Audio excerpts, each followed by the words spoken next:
Welcome to Systems for Success. Many people think success is something that just happens to you if you're lucky or work hard enough. We believe that behind every success is a system in action. My name is Lonnie Ginger.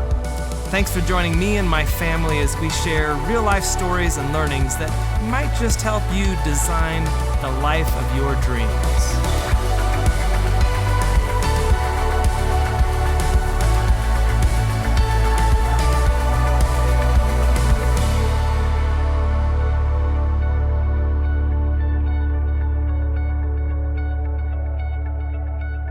Welcome, everyone, to the webinar. We're excited that you're with us today.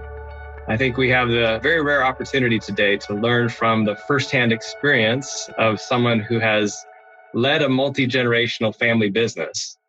What does it take to really prepare your business and the next generations for long-term success? That's the question we're addressing today. So, David, I'm excited we get to learn from you today. Well, thanks, Lonnie. Looking forward. And as Jerry mentioned in talking a little bit about this, we've had a rocky road. And so we'll talk a little bit about that, but we've learned a few things along the way. And that's why we're here, is to learn what you've learned. So for those of you who don't know David Bentall, I'll give you the 30-second bio overview before we jump into our conversation here. David worked in his family's real estate construction business for over 20 years. And a very successful run it was, actually, during his time as president and CEO of Dominion Construction.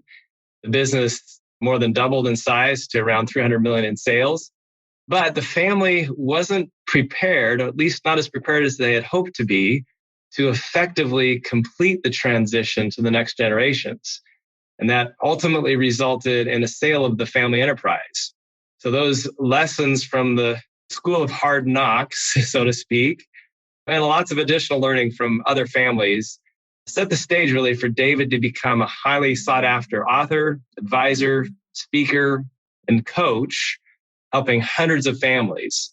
So if you're a family that does business or investments together in any way, what you're about to learn from David, I think could change the trajectory of your business and your family, maybe even for generations to come. So buckle your seatbelts, take some notes, and let's jump in here. With that brief intro, David, I'd like to start our conversation here. I think it would be helpful if you could begin by giving us a bit more context about your personal experience with next generation succession.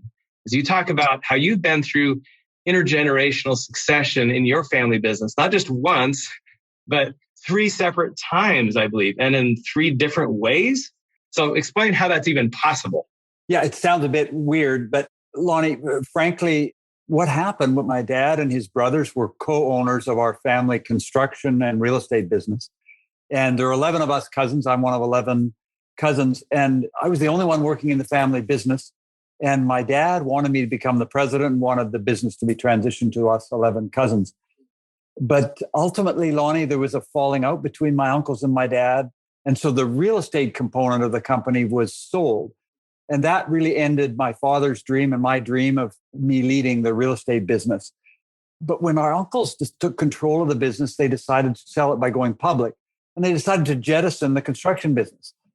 So I had a second shot at succession. I really was the heir apparent to run the real estate business. And my cousins and I were going to own that. And we failed at that. And then my sisters and I had a chance to acquire the construction business. I had a chance to become heir apparent again in a construction business. And that was really a wonderful transition. As you say, we saw the company double in size. And so if you looked at my life at the end of that, you could say you had 2 experiences with succession. One was a total mess, total disaster. And the other was wonderful transition, harmony with your siblings. It was great. But that wasn't the end. I was partners with my sisters. We paid back the debt that we had acquired during the process of transitioning the business. And my brother-in-law came to me one day and said, David, you're the president of the company. You're the only member of the next generation working in the business. You're 40% owner. Why don't you buy out your siblings and take over the business fully? And I went home and said to my wife, I don't even like construction. I don't even want to be here. I was interested in the real estate side. So Lonnie, long story short, I ended up selling the business to my sister and her husband. And then my brother-in-law said to me, what are you going to do next? And I said, well, I don't know. He said, why don't you stay and work with me for a while? And that lasted about a year. And I got a paid free holiday at the end of that. And so Lonnie, really, I've had 3 different experiences. One was a disaster. One was wonderful. And then the third was a sale of the business and work for the new owner. And near as I can tell, there's only three ways you can do succession. You can botch it, you can succeed at it, or you can sell. And so I've done all three, all with the same family. So I don't want to be in the Guinness Book of World Records, but I think if I applied, I'd probably get in. I think the only guy who's done that. That's great. I love it. Botch it, succeed, or sell. Yeah. That's a pretty good summary. And you've done them all. So no wonder you can relate to so many families. So after your family real estate and construction businesses were all sold, you ended up becoming pretty passionate about helping other families in business. And I think now dedicate most of your time to educating and advising other families, right? So can you talk just a bit about how and why that transition happened in your life? Well, the how is different than the why. I think why, God had some plan for me, because this is not what I wanted to do. I had no desire to advise other families, especially given that we botched things so badly. Why would anybody want to listen to what we'd done? So frankly, I just thought I'd go and work somewhere else, and had the privilege of working, for an example, when the 2010 Olympics, we were bidding for that. I was part of the bid to bring the Olympics to Vancouver. And so I thought I'd do things like that, or maybe run someone else's company or start a business or develop real estate. But Lonnie, people kept asking me to speak about our experience. And as I spoke about my experience, people kept saying, you did what? Your family had one of the 100 best companies to work for in Canada, and you lost that because you didn't have family meetings? How is that possible? What were you guys thinking? And so I kept getting asked to speak about my experience. And as I kept speaking about my experience, then people asked me to teach courses. The university asked me to set up a center for family business studies. And then people kept asking me, well, can you help our family to avoid that? So I backed into it because people just kept asking, what happened? How can we avoid that? Would you help us? So I eventually gave in to what my son labeled as God's call in my life, to try and help other families to learn how to get along in a family business and not make the mistakes we made long ago. Wow, that's a beautiful story. I think it's fascinating how many times I've heard stories of high impact leaders like you who have turned their personal crisis into what you call a calling, a passion, a cause. Turning your crisis into your cause is a very powerful strategy that many leaders use. And it's clear that you've done that to impact a lot of people very, very significantly. So thank you for doing that with your life. Well, appreciate it. It appears I didn't have a choice. God said, this is what you're going to do. It's hard to argue. So. Yeah, that's great. I've loved reading your most recent book, Dear Younger Me. I must admit, I'm technically listening to it because I listen to a lot of audiobooks. Great. So I appreciate you. And you're reading it actually. So it's great. And it's great, again, to see how you've turned your life experience into such a powerful way to communicate in ways that help other families. And in particular, in that book, I think you do a fabulous job explaining the importance of emotional intelligence and how to develop that in the next generation. And of course, we know emotional intelligence is pretty widely recognized as important for leadership in general. But can you talk a bit about why you think it's particularly important for families in business and for family enterprise successors? Thanks, Lonnie. I'm glad you're enjoying the book. It's been a wonderful project for me. Lonnie, I guess the reason I think emotional intelligence is so important for family businesses is, first of all, business in itself is pretty complex today. And there's lots of challenges without the family component. But then you add the family component to a business, you have the added challenge of the relationships in the family that are then woven into the fabric of the business. And inevitably, family relationships have an emotional component. Now, we all know that because we love our children, we love our spouses, we love our family. So we all are familiar with the positive emotions that come. And even those positive emotions can be challenging in a family business, because if I love my son, I want him to get ahead, so I want to encourage him. So maybe I favor him or I push him. So even our positive emotions can complexify our family business experience. But then you also have in a family enterprise the negative emotions. You've got jealousies, you've got sibling rivalries, you've got hurts from the past. You've got misunderstandings in the family. And so when you bring both the positive and negative emotions into a family enterprise, if you're not intelligent, if you don't have emotional intelligence learning how to deal with those things, it can really cause you challenges. And of course, that's really, for me, Dear Younger Me, I wrote about how I, as a young successor, lacked emotional intelligence. I lacked patience. I lacked empathy and many other traits. That's what caught me off guard. And, as I started working with all the different families I've worked with, I started noticing that I'm not unique, that all the other successors I deal with, they're impatient, they're angry with their dads or their cousins. And so I realized, Lonnie, this is a real area for growth or potential for families to do things better if they can not just develop their career knowledge and understanding, but if they can grow their emotional intelligence. So can you give us just a couple of keys to developing emotional intelligence, particularly in next generation? I mean, it's a great concept, but how do you make it practical and doable? Well, I think that the first thing, Lonnie, is that for me, if I look back at my own life as an example, first it begins with awareness. I thought that getting the job done was the only thing. So the first thing is to help next gens to begin to understand that there's another job, and that's the relational side. And so I think it begins with awareness, which starts with education. And then in terms of making it doable, what I've done in my book is I've said, let's find mentors who we can look up to who have emotional intelligence. And so, I've lifted up in my book 9 people who I think just have developed or exemplify traits that are worth following. You think about empathy, Mother Teresa is an iconic figure, but she lived a life of empathy. How can you not want to be more like a woman who would want to cradle those who are dying to make sure that they sense God's love? I want to be more like that. If I'd thought about Mother Teresa when I was relating to my uncle, I might have realized, he had to wait 30 years to be president. Can I not wait 20? Why did I have to become president in 10? If I had an ounce of empathy, Lonnie. So I think it begins with awareness and then finding good mentors or exemplars that we can follow. That's great. And then projecting your life through the values or the traits you value in those mentors gives you a different perspective. Yeah, your virtual mentors. Yeah, that's great. So I thought it was interesting to read that when you were, I think only in like 5th grade, your dad started encouraging you to prepare one day to become president of a family firm, right? But in spite of all of that wonderful encouragement and support from a pretty young age, your career ultimately didn't turn out as you or probably even your dad had hoped, right? So what would you have done differently, especially in terms of career planning, personal development, things like that, if you could do it all over again, David? Well, if I could do it all over again, someone actually asked me that question recently, and they didn't say, what would you do differently? What's one thing you would do differently? If I had to pick one, I would work outside of our family company longer. I went to work for Cadillac Fairview Corporation at the time, was in the 1980s, was the largest real estate company in North America, at least the largest public real estate company in North America.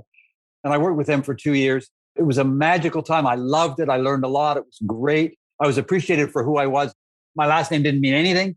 And it was a wonderful, exhilarating experience. If I could do my life over again, Lonnie, I would work there until I got invited back. I worked there for 2 years, and then I said, okay, I'm ready to come back. And we had to try and find a way of shoehorning me back into the family business. And many people talk about family business successors working outside the family company for 2 or 3 years. Some say maybe 5 years. One of my colleagues has a business, and they have a requirement. If you want to work in the family business, you need to work outside the company a minimum of 10 years. Get a minimum of 2 promotions elsewhere. And I think, with longevity, what it is with, life expectancy being more 80s and 90s for many of us, if I had to do my life over again, I'd work outside of our family company for 5 or 10 years rather than 2. That's number one. And then second thing, very briefly, I mentioned this idea of my uncle having to wait 30 years to become president. If I had just clued in to the fact that my uncle didn't have to retire at 65, or if he did retire at 65, we didn't have to have a family president. If I was willing to accept the idea that maybe we'd have a non-family president for 10 years, instead of wanting to become president at 33, if I said, well, how about president in my 40s? Like, how bad would that have been? So I think if I changed my time frame, and both things really are about a time frame, which has to do with patience, my lack of emotional intelligence there. So those are the 2 big things. Great wisdom. So what additional advice would you give to families who are in business who want to know more about how to prepare their next generation to be effective? Well, I think maybe, Lonnie, I'll just double down on those 2 things we've mentioned for a moment, because I think they're so important. And when I talk about working outside the family company, many elder generation members and successors alike will say to me, that's fine, David, for that other company. But for us, that doesn't work for us because my son's already working here or my daughter's already working here. Or as my dad used to say, there's so much for you to learn. David, you could spend your whole life here. You'll never know everything. So you can't go anywhere because you work elsewhere because you'd never be able to learn everything. And so what I would say, doubling down on the importance of working outside, Paul Desmarais, co-chair and co-CEO of one of the largest Canadian family-owned companies in Montreal. And Paul Desmarais, I spoke to him one day, I said, what's your goal for training the next generation and growing them up? And he said, and I quote, we want our children to work as far away from us as they possibly can and to be so successful that we'll beg to have them come back. It's a completely different idea. And I remember sharing that with a family, and a woman said to me, I'm nervous about your idea. And I said, why is that? She said, my son might go work elsewhere and become really successful and find something he's passionate about and love what he's doing and not want to come back. And that would be terrible. And I said, it'd be terrible if your son found something he was passionate about and really successful about. I think that'd be great. She said, no, it'd be tragic. So I think we should court that kind of tragedy, Bonnie. So I think families ought to really double down on thinking about the importance of outside experience. And then the other thing, I guess, in terms of adjusting our time frame, Fisk Johnson today is the CEO of SC Johnson Company. And, it's an $11 billion company. And he earned 6 university degrees, including double masters, MBA, physics major, PhD. We interviewed him when he brought him to Vancouver and said, why did you do that? Is that a bit of overkill in education? And he said, my dad was a strong leader and I didn't want to be in a contest with my dad for leadership. What I think we want to do, Lonnie, is 2 things. I think we want to encourage next gens to think about the value of education. Lots of people say, well, there's a lot of billionaires today who dropped out of school. So let's all drop out of school and become billionaires. Well, some can do that. But I think we want to look at the value of education as a way of refining our skills and knowledge and expertise. But then I think we want to think about how can we avoid having a power struggle. One way to avoid having a power struggle is to do other things. And maybe that's working elsewhere. Maybe that's additional education. So those are the couple of things that I would say to add on to that, Lonnie. Does that make sense? Makes total sense, David. And I think the common theme that runs through all of that in my mind is giving our next gen the full opportunity and empowerment to craft their own future and craft their own identity and to craft their own self-worth based on what they accomplish, what they do, the successes that they create. And there's something about that magic combination of an individual feeling like, I earned this and I'm good at this because of who I am. And I bring value to this, not because of my name or the fact that I was raised in this family or this company. So I think whether it's education or giving the next gen opportunities or encouraging them to start their own businesses for some other place, any of those types of things, ultimately in my mind, get at that component. Because at the end of the day, effective leadership is less about the skills and knowledge and education you have, and it's more about who you are, who you bring to the table. And that development of the intellectual character capital of the next gen, who they are from the inside out, is the greatest strength that they can bring to the family and the family business in the future. Lonnie, I so agree with you. When I went to work at Cadillac, I had fun, but at the end of the day, it's the only thing that enabled me to know when I looked in the mirror in the morning. It's the only thing that enabled me to know that I was not just holding down a job because my daddy gave me one, right? Because I actually had to hold it down a job elsewhere, right? So in terms of self-worth and identity, it made a huge difference. Yeah, good stuff. So let me kind of flip the coin here and say, as you look back, what are some of the things that you wouldn't change? What are some life lessons that you'd invite other successors to learn from based on what went well in your experience, David? Well, I think one thing that went well for me is I purposed earlier in my career to work in every geography that our company operated and to work in every division. So I had to develop my own apprenticeship program because we couldn't agree on one with my dad and my uncle. And so I had the opportunity to work in Calgary and in Edmonton and Winnipeg and Toronto and California. So I had a chance to work in the different geographies that we operated. and also in the real estate business, the construction business, and in strategic planning and corporate office. So for me, getting a diverse exposure to all elements of the business was fabulous for me. The second thing that was extremely helpful to me, especially when we bought the construction business, is we had a non-family president, Dick Myers, who was 62 when we bought the business, and he became my mentor. But firstly, he was my boss, but also my mentor. And he gave me hard-hitting performance evaluations, Lonnie, for 10 years. And when I say hard-hitting, twice a year, when I became CEO, I had 11 vice presidents working for me. So he'd go to all 11 of them and say, what has David done wrong lately? And he'd bring this basket of bad news to my office and say, okay, David, actually we met in his office. And he'd say, okay, David, I just want to start by telling you something positive. And so he'd always begin with something positive about my role in the business. And then he'd say, okay, now what can we improve? And he'd dump all the garbage on the table and we'd work at it. And Lonnie, it was the best gift I was ever given in my life. A man who had the courage to talk to the 40% owner, who's son of the chairman, grandson of the founder, and talk to me about what was wrong with how I was performing. It was the best gift I ever got. So geographic diversity, learning about the business, and then real hard-hitting feedback. And then I think one thing that we didn't do before the falling out between my dad and my uncles, one thing we didn't do then, my dad was wanting to appoint me or anoint me as the next president. When my sisters and I bought the company, they agreed that they'd like me to be president in the future, but there was no appointment. And there was no anointing of me as president. I had to, over the next 2 to 3 years, work in the business under the tutelage of our CEO, Mr. Myers. And then the board decided if and when I was ready for that role. So I had to submit my credentials and had to work under the guidance of the board to see if I could earn that. I think that was a big difference. Before, my dad wanted me, okay, let's give David the job. My sister said, no, let's give David the opportunity to earn the job. So I think those three things were really different. I guess we saw it, we botched it so badly. We had don't do this, so we did the opposite. And it was really helpful. Yeah, those are good lessons from what went well in your family too. So if other families really want, or even a next generation wants to become more intentional about creating their own personal or professional development pathways to set up the next gen for success, can you summarize a few of the maybe broader important principles or processes to focus on beyond what the specifics that went well in your experience? Well, I start with saying education is important and experience elsewhere. We've talked about those a lot. So those are two foundational ideas.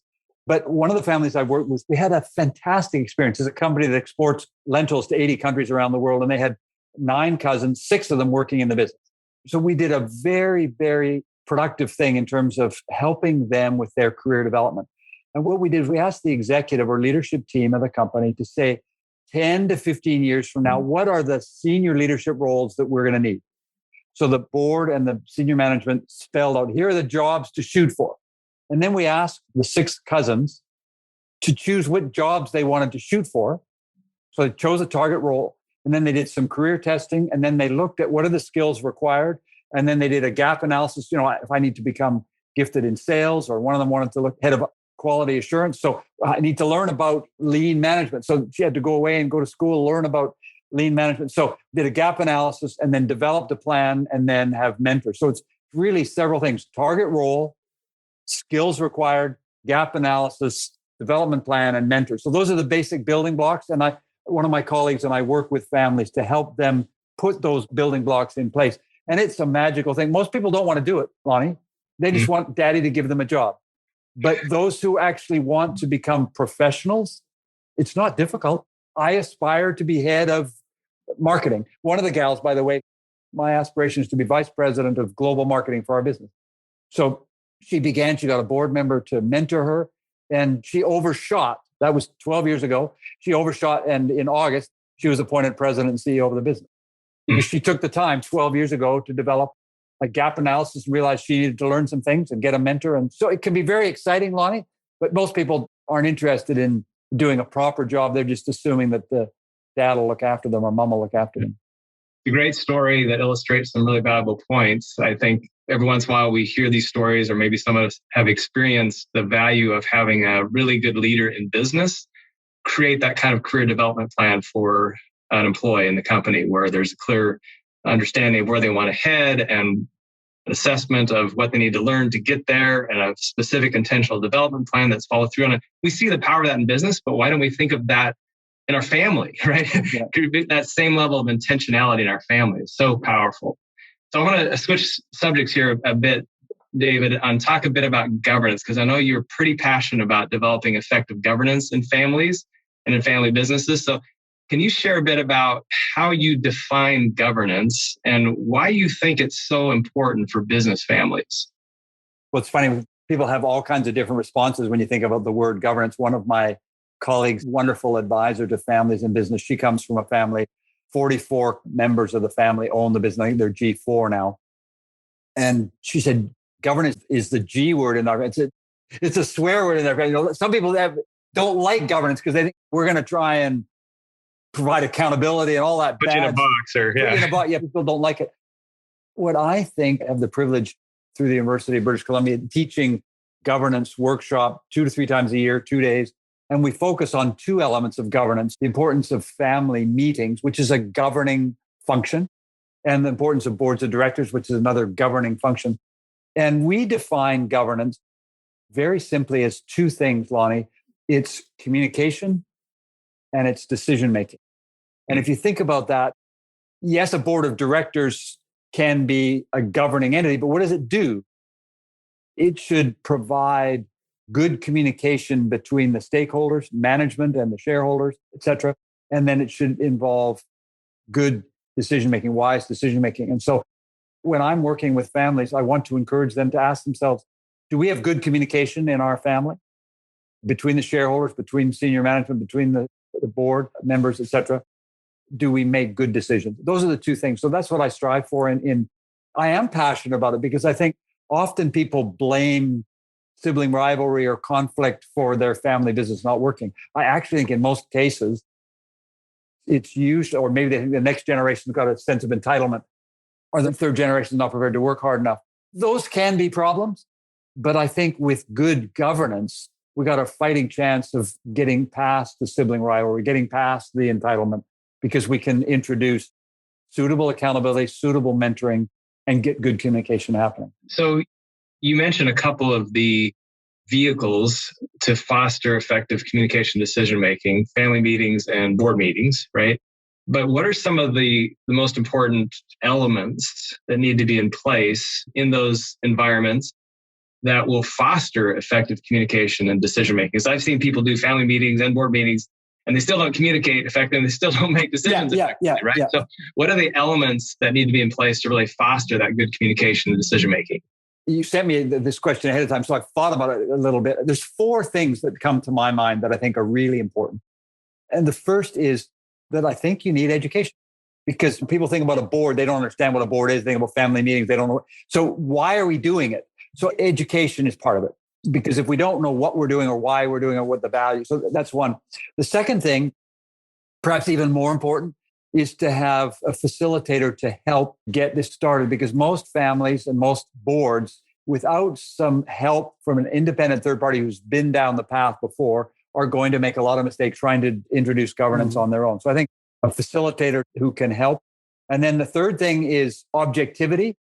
So at a board, for an example, I advocate most families would benefit by having 2 or 3 outside independent non-family board members. So objectivity can really help with communication and decision-making. And then finally, some form of accountability. In my first book, which is about friendship, I wrote about the importance of accountability. And I had a really bad misunderstanding of what accountability was. I thought accountability was me holding you to something. And accountability is not me holding you to something, at least not understood in the best sense. What accountability is me submitting to you, telling you what I've done. What does an accountant do? An accountant gives an account of how the company did. So if I send my daughter when she's 12 to the store to get eggs, milk, and butter, and I give her $20 and I say, could you please bring me back eggs, milk, and butter, and a receipt and the change? She comes back into the kitchen and gives an account of what she's done. That's her submitting to me a report. So I think accountability, if we think about a family meeting, let's make a note of what we all plan to do over the next few months, and then let's give an account of what we've done. So I think accountability in that sense, us reporting on what we've done. So those are the four things that I think are really important. And I like your view on accountability being essentially self-initiated accountability. I am coming to account to you for what I said I would do. The best kind of accountability in cultures and families or businesses. It builds self-confidence. It builds self-reliance, self-responsibility, right? Yeah, that's fantastic.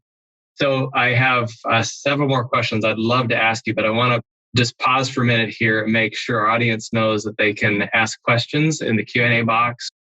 What is the role of faith in, I don't know if he means your company, or what should the role of faith be in a company? Obviously, Francisco picks up that you're a man of faith. And so good question for you, David. What's the role that you think faith can or should play in a company? So let's talk about it. There's really two questions there. What about me personally and what about us as thinking about our business? I think for me personally, my faith has informed how I think about emotional intelligence.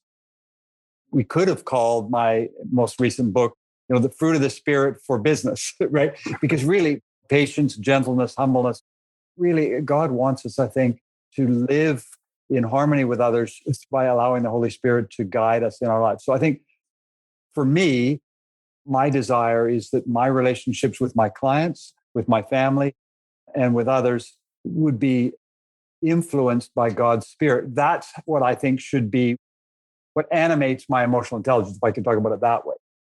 And then in terms of how it relates to our businesses, I was a part of the YPO organization for many years, so part of a YPO Young Presidents organization, part of a forum with 8 or so other presidents. And we met 8 to 10 times a year for a half a day to talk about our priorities.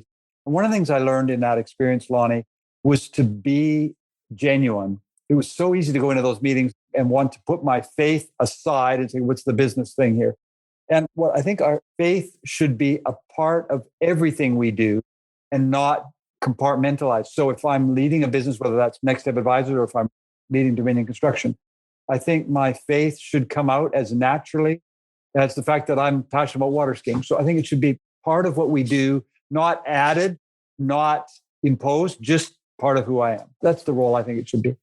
That's beautiful. At the end of the day, who we are when we come to work, come to our family and our leadership roles is the most important element of whether or not a leader is able to effectively influence and inspire people. And if faith is part of who you are, that needs to show up in some way, right? Just being authentic about who you are. So I appreciate how you characterize that, David. Funny example of that. I was doing a workshop for that in Hawaii, not for this particular family, but it's how I met this family client in Hawaii. There was about 50 families. And at the lunch break, one of the gals came up to me and said, I'm so delighted to have a Christian leading this workshop. And I said, how do you know I'm a Christian? And she said, you talk about forgiveness. People don't talk about forgiveness unless there's something going on in their heart. And she said, you just talked about it like a Christian would. And I was so glad that she could see Jesus in me without me mentioning Jesus' name. I think that's how we ought to operate. So a funnier story about, I remember being in a different group I was mentoring. We had a guest educator in this retreat, and there were 9 of us going around the room. We'd been a part of this group for 2 years, and we had to introduce the person to our left. We all did that. And the guy who was introducing me said, David, who's a competitive water skier, president of his family construction company, all those things. And he's a committed, dedicated Christian. I went, where did that come from? And I asked him, he said, well, it's clear. Like that's one of the most important things about your life. So I was delighted that that's how he chose to introduce me. Appreciate in your newest book, Dear Young and Me, you give, I think, a very personal exploration of 9 key character traits that you realized were essentially lacking in you as a young executive. It was very transparent. I appreciated that. And I can see how each of these traits are really important for any effective leader and for cultivating emotional intelligence in family relationships. But honestly, when I kind of step out of my worldview and perspective and look at those, I can see how people would say that a couple of the traits you point out that are important are humility, and you mentioned empathy, right? Do those really have a place in business, and how do they relate to business and specifically in family business? So I'm curious, David, how you deal with that question that what looks like really soft skills or from your worldview, fruits of the Spirit, results of having God's Spirit showing up in your life. Do you get pushback on that from people saying those things don't really jive with what I think about business and what needs to happen in business to be successful? That sounds too woo-woo or spiritual. I remember having a workshop with a group of 20 successors. We were just test driving some of these ideas. I said, what do you think about humility as being valuable? We did a little brainstorming exercise. What value could there be to humility in a business? And remember, Adrian Fluvog from Fluvog Shoes, they're globally known as avant-garde, fabulous design. Some of their shoes are popular in Hollywood and New York, etc. Adrian said, David, as a leader, if I am humble, that leads to competitive advantage. And I said, what? And he said, humility leads me to have interpersonal relationships where I am building mutual respect. Humility leads to mutual respect. Mutual respect leads to trust. Trust leads to open sharing. Open sharing leads to ideas. Ideas lead to innovation. Innovation leads to a competitive advantage in our business. So he said, humility leads to a competitive advantage. Can I write that down? So it is relevant. I also write in my book about how Michelin became a global power as a manufacturer of tires because the head, Edouard Michelin, one day was walking around and he noticed a young guy working in the print shop who had a strange object on his desk. He said, what's that? It's something I made up to convert. It's like a calculator that in order to figure out how to deal with exchange rates. And Edouard Michelin thought, this young man ought to be in our R&D department, not in the print shop. And so because he had the humility to ask, what is that? Because he didn't understand what this guy had on his desk. He noticed some brilliance, put that guy in the print shop and that into the R&D department. And that young man invented the radial tire. And it came from an encounter where the CEO, the boss, the family owner was willing to engage and say, what is that? And so humility, it can lead to innovation. It can lead to things. And then you mentioned empathy. It's interesting. Empathy is what the elder generation needs in order to be able to retire in a family enterprise. Because you're building a business. What are you doing? You're consolidating power. You're growing. You're acquiring influence. You're building things. What is transition to the next generation? It's devolving all of that. That's the exact opposite of everything you've spent your whole life doing. It requires great empathy to work with someone to recognize that what they're trying to do is a very difficult task. And I think often next gens are going, get out of the way so I can lead, as opposed to, thank you, Dad. Thank you, Mom. How can I help you during these years of your life to still be relevant and focused? Somebody told me that my father's most important thing in life was lunch. He loved food, but it wasn't the food. Every day, my dad worked for our family company for 50 years. Every day for 50 years, my dad came in the office first thing morning, who we're having lunch with today, because he met with current clients and potential clients every day at lunch. For 50 years, that's how he built the business. That's how my granddad built the business. And so when my dad found himself, not by his own choice, no longer in the family business because my uncle sold it, we bought the construction business and we gave Dad an office, made him chairman of the board of our construction business. And then I made a commitment just between me and God that I would never told my dad, never told anybody else. I'm going to have lunch with Dad 2 to 3 days a week for the rest of his life.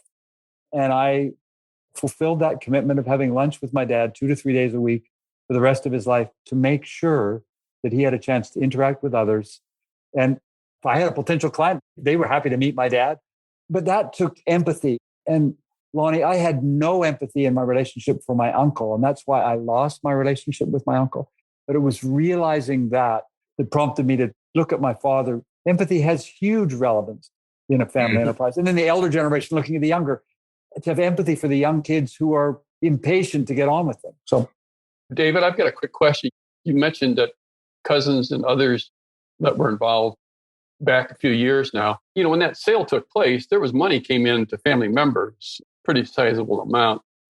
And yet they all reacted in a little bit different way. Could you just share some of the lessons learned in sitting in your chair and then seeing all this other life unfold from a different perspective? What some lessons there? Well, Jerry, you're correct that some of our family, there was capital that was made available through the sale. But actually, for the vast majority, 2/3 of the ownership component was with my uncles. They chose to not give their kids anything. They chose to give all the money to charity. So very noble gesture, right? Many of my cousins grew up in an environment where they expected to become co-inheritors of a substantial business. And instead, they were given enough money to pay off their mortgage. And that was the end of it. That was a very abrupt change in plans there. And in our family, where Dad was able to distribute something to us as kids, it was about half of what he'd expected, half of what we'd expected, because my uncles took control of things, and that cost us something in terms of what we were able to monetize. But, it's interesting. We all did different things.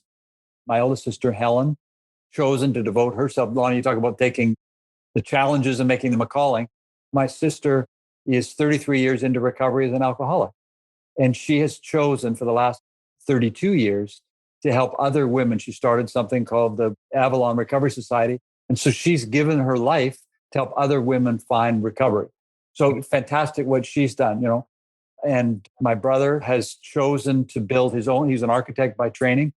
So he's been very generous with his kids in helping them get started with their first home and things like that. But he's largely looked at independent investments. And then my brother-in-law bought the construction business and grew that. So he was very entrepreneurial and had rapid, substantial growth. And so everybody took a different path, Jerry. Yeah, well, it's interesting how people respond to the various things and stuff. Yeah, good question. So I would like to circle back, David, and ask you a bit more about this concept of finding heroes or virtual mentors and how that works, how it worked in your life and how it will work most effectively in developing the next generation. So I really enjoyed your recent TED Talk, by the way, where I think it was a TEDx talk where you shared the importance of choosing heroes wisely. So in a sentence or two, why are heroes so important in this context? Then who are some of the heroes as a younger executive you had, and how did they shape your leadership? So why are they important? I think we need help to look beyond ourselves.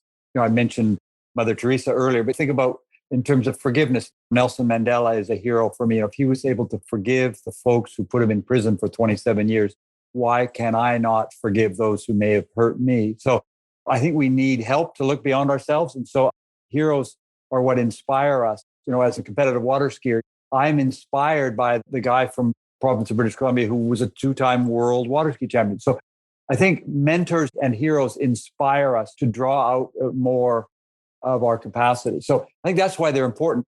As a young executive, my first hero, I'm an athlete. My first hero was Vince Lombardi. The Super Bowl trophy is named after him. As a 10-year-old, I watched the first Super Bowl, and I was fascinated by this guy with the felt hat. Like, how did he win 2 Super Bowls back to back? He was my first hero. But you know what I learned from him? This is not the only thing Vince Lombardi said, but one of the things he said was that winning's not the most important thing. It's the only thing. That's fine if you're playing football.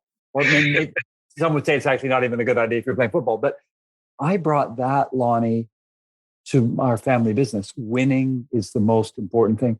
That's a bad strategy for getting along with others in the family. Heroes are important because they can change the trajectory of our career. I think had I not chosen Vince Lombardi as one of my heroes, I might have realized that actually other things are more important than winning. And then my dad was a reader of biographies. He introduced me to biographies, and I learned a little bit about Churchill. I started reading biographies. How can you argue that Churchill was not one of the greatest leaders of the last century? And how can you argue with his style? And he said, never, never, never give up. So I brought winning is the most important thing and never give up. That's a toxic combination if you're in a family business. So, Lonnie, I've realized that I chose fabulous heroes, but the wrong ones. They were the wrong ones if you're going to lead a family enterprise. Or at least I chose the wrong traits of those heroes if you're going to lead a family. And so I think it's really important because as young leaders coming up through an enterprise, if we choose poorly, we might end up shooting ourselves in the foot. That's why I shot my both feet off. That's a very interesting concept of the importance of intentionality in choosing heroes. The truth is we all have heroes, people we look up to. Sometimes they're people we have consciously chosen. More often than not, I would guess it's just people that loomed larger than life, maybe even as a young child or even as an adult.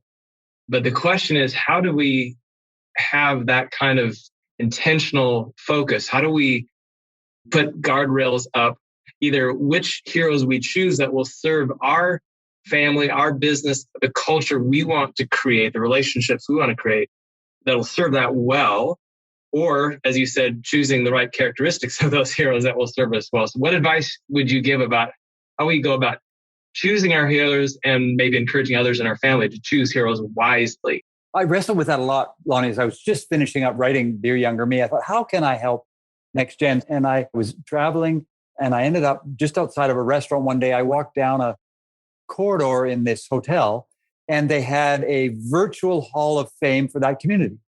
And I thought, that's it. That's what we all need. We all need a virtual hall of fame to help frame our leadership. You can see there's a few books behind me. The folks over this shoulder, that's my virtual hall of fame. Those are the people that I want to be like. And so what I encourage successors to do is to think about who do you want to be like and what characteristics do you want to develop, and then virtually get to know those who can help you. And so I've worked at trying to, Walt Disney is one of my heroes. And so as a young man, I was fiercely critical of other people. I learned from Walt Disney, you can be fiercely critical of ideas without being fiercely critical of people. And so I'm working, following Disney's example, to be hard on ideas and soft on people. So he's inspired me to be like that. I don't know if you've ever been to the Pirates of the Caribbean in Disney. He asked his team, something's missing, something's wrong. He was critical. The whole thing, we're about to open, but something's missing. And he kept asking. One of his staff said, Mr. Disney, I think that in the summer, in the evenings, there'd be lightning bugs. There should be lightning bugs. I don't know if you've been, but they've got lightning bugs that Pirates of the Caribbean, not because he was critical of anybody, because he kept, something's not right. What's missing? And so I want to be like that. I want to keep looking, not looking at other people to criticize them, but look at the ideas. I think it's so important to think clearly about what you want to emulate in other people. And like for me, one of the things I've found helpful as a grid to look through is, does this leader have the results I want in my life, my business, my family, depending on what area of my life I'm thinking of them as a virtual mentor for? Like your example, Vince Lombardi, he had great results. He was winning, right? Yes, great results. But had you asked the question, the kind of result he has in the culture of his team, is that the kind of culture I want in my family, right? Relationship he has with his team members, is that the kind of relationship I want with my family? Then all of a sudden changes the criteria question, right? We're just about out of time here, but we did have another question that came in here from Jeff. He wanted to circle back to your cousin's experience, not getting much of an inheritance because it was given charity. What did you observe? His question is, what did you observe and learn about managing expectations and communicating about your estate plan with the next generation? From that whole experience, what did you learn and what do you recommend to families now about how to manage expectations and communicate about your estate plan? Well, it's really interesting. So it was an about face for my cousins because an estate freeze had been done and they all had been gifted shares. And then those shares they were asked to sign those shares back. So that was a very, very hurtful, challenging adjustment for my cousin. So it was very tough. So what I've learned from that experience is to be careful of what you promise because your life circumstance may change. So Allison and my wife and I have been cautious about communicating too early about our intention. Yes, we have something that we want to leave to our children, but we have been hesitant to be specific about that now. We've told them that there will be something, but we've been pretty reserved about how much. I just turned 66. We're planning in January of 2022 to have a meeting where we actually open the kimono and show the kids, here's what our estate plan is. Our kids are now all adults. 3 of the 4 of them are married, got 8 grandkids. So they're at a stage in life where they've begun to chart their path. Now we feel it's appropriate to share with them so they can begin to get ready. But I think there can be wisdom in deferring for a time. So those are a couple of the main things. That's very good. It's amazing how similar it is to our experience. We talk conceptually about our approach to this, when the kids were a bit younger, but it wasn't until I think we had 3 married or 2.5, maybe one third one might have been engaged of our 4 kids. They're all adults when we actually started to be completely transparent and talk about the specifics on the estate plan and the trust and all that stuff. So yeah, interesting journey on that. Well, David, I know that in this short time that we've had together, we've barely scratched the surface on the depth of wisdom that you could offer to families who are focused on these things. And there might be some who would like to follow up with you directly with more questions or just to dialogue about some of these things. So if someone wants to connect with you further on any of these topics, how can they best find you? Look me up on the internet, but if they want to just send me an email directly, Lonnie, my last name, Bentall, Bentall, at nextstepadvisors.ca. I'm a Canadian, so it's .ca. So if people want to just reach out by email, I would be honored and delighted. Or they can go to my website. If they want to order a copy of Dear Younger Me, they can do that online. And as you've done, you can get an audio version if you'd prefer to listen to it in your car or when you're running or whatever. So anybody who wants to follow up with a question or anything I can help with, I'd be delighted. Great. David, thank you so much for investing your life and sharing your experience and wisdom. You're definitely helping families, many families, thrive for many generations. So thank you so much. Thank you for joining us on this episode of Systems for Success, where the mystery of success is solved in the magic of the system. To ask us questions you'd like us to address in future episodes, go to systemsforsuccess.com. See you next time.